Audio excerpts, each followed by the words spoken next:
শ্রমিক ভাই বোন যারা আছেন আমি আশা করব তারা কোনো কথা বলবেন না। আপনারা সবাই জানেন যে আমাদের এই বনানী চেয়ারম্যান বাড়ি এলাকায় এখানে 3টি গার্মেন্টস রয়েছে। একটি হলো Masud apparels limited, Siha apparels limited, একটা হচ্ছে গুড ডে অ্যাপারেলস লিমিটেড।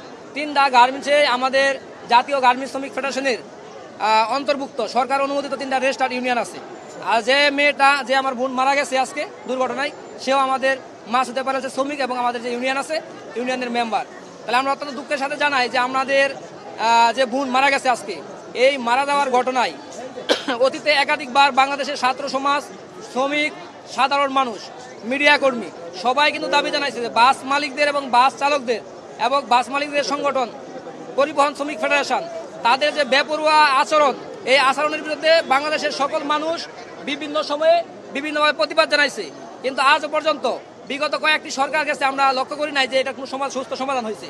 আমরা এর উপযুক্ত একটা সুস্থ সমাধান চাই পার্মানেন্টলি। যে আজকে যেমন মিনা আক্তার সে যা জীবন দিছে, রক্ত দিছে এই রাস্তায়, এরকম যেন আমার কোনো ভাই, কোনো বোন, সে হোক গার্মেন্টস শ্রমিক, হোক ছাত্র, হোক সাধারণ মানুষ, কেউ যেন না মারা যায়, এটা আমাদের প্রাপ্য। আরও 2 জন শ্রমিক যারা গুরুতর আহত হয়ে মেডিকেলে আছেন, আমরা জানি না তাদের কি হবে। আমরা আশা করব যে তাদের একটা সুচিকিৎসার ব্যবস্থা বিজিএমই এবং সরকার এবং এই গার্মেন্টসের মালিক যারা আছেন তারা নিবে। তাহলে আমাদের এই বিষয়ে প্রশাসনের সাথে আমাদের মিটিং হয়েছে। এখানে আমাদের মিডিয়ার বন্ধুরা যারা আছেন তারাও ছিল ওই জায়গায়। আমরা খুব সুস্থ একটি সমাধানের মাধ্যমে আমরা আজকের এই আন্দোলন প্রত্যাহার করবো বলে আমরা আশা রাখি। আপনারা যারা শ্রমিক ভাই বোনেরা আছেন তারা একটু তাদের দৃষ্টি আকর্ষণের জন্য আমি বলছি যে আপনারা যে আজকে এই ঘটনাকে কেন্দ্র করে ফ্যাক্টরির ভিতরে প্রবেশ করেন নাই, তার কারণে মালিক সাধারণ ছুটি দিছে। এই সাধারণ ছুটি দেওয়ার কারণে প্রশাসনের পক্ষ থেকে আমাদেরকে আশ্বস্ত করা হয়েছে যে আপনাদের কোনো হাজিরা কর্তন করা হবে না, নাম্বার 1। দ্বিতীয় কথা হচ্ছে যে ট্রাকের মালিক এবং যে চালক ছিল, যে বেপরোয়া গতিতে গাড়ি চালায়া আমার বোনকে হত্যা করছে, আমরা অলরেডি প্রশাসনের পক্ষ থেকে এই গাড়িকে আটক করা হয়েছে। প্রশাসনের পক্ষ থেকে আমাদেরকে বলা হয়েছে যে খুব দ্রুত সময়ের মধ্যে আমরা মামলা করব। আমি বলছি যদি সুযোগ থাকে তাহলে প্রশাসনকেও মামলা করতে হবে, যদি করে খুব দ্রুত সময়ের মধ্যে তাকে গ্রেপ্তার করা হবে। আমরা এই বিষয়ে প্রশাসন বলছে যে একটি নির্দিষ্ট সময়, তারা কিন্তু ক্লিয়ার করে নাই যে নির্দিষ্ট সময় কয় দিন বা কয় ঘন্টা।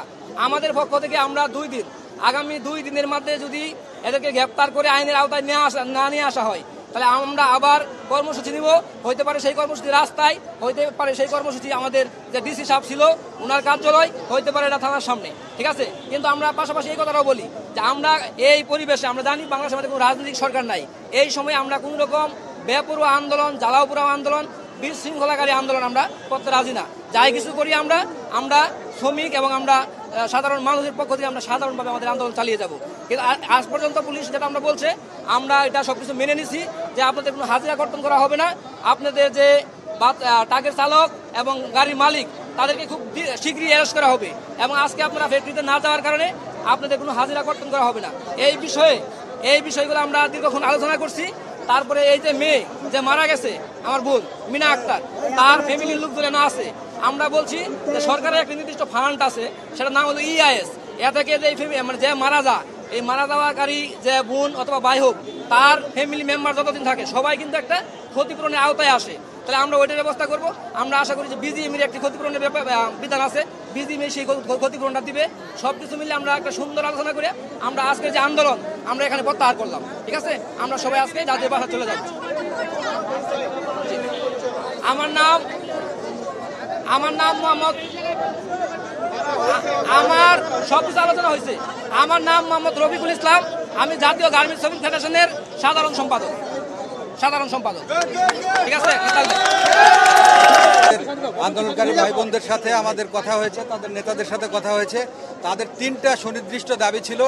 একটা হলো যে ঘাতক ট্রাক এবং ট্রাকের যারা যে ঘাতক ড্রাইভার তাকে আটক করা। অলরেডি আপনারা জানেন ঘাতক ট্রাককে আমরা আটক করেছি, ট্রাকের ড্রাইভার তাকেও আটকের যে বিষয়টা এটা প্রক্রিয়াধীন আছে। আমরা খুব দ্রুততম সময়ের মধ্যে তাকে আটক করে ফেলবো।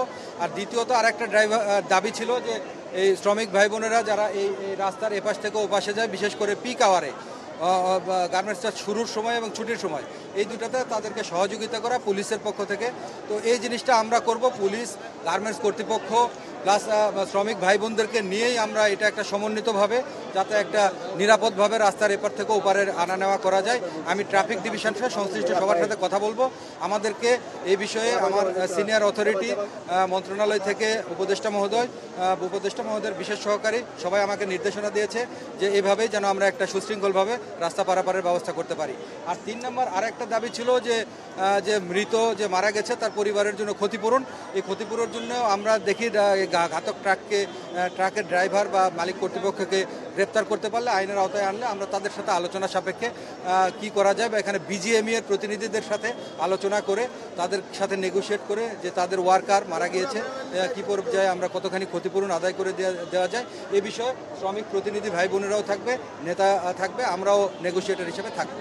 এইটাই আমাদের পক্ষ থেকে আলোচনার সিদ্ধান্ত ছিল এবং সেই আলোচনা মোতাবেক আমরা ইনশাল্লাহ আমাদের পরবর্তী পদক্ষেপ খুব দ্রুত কার্যকর করব।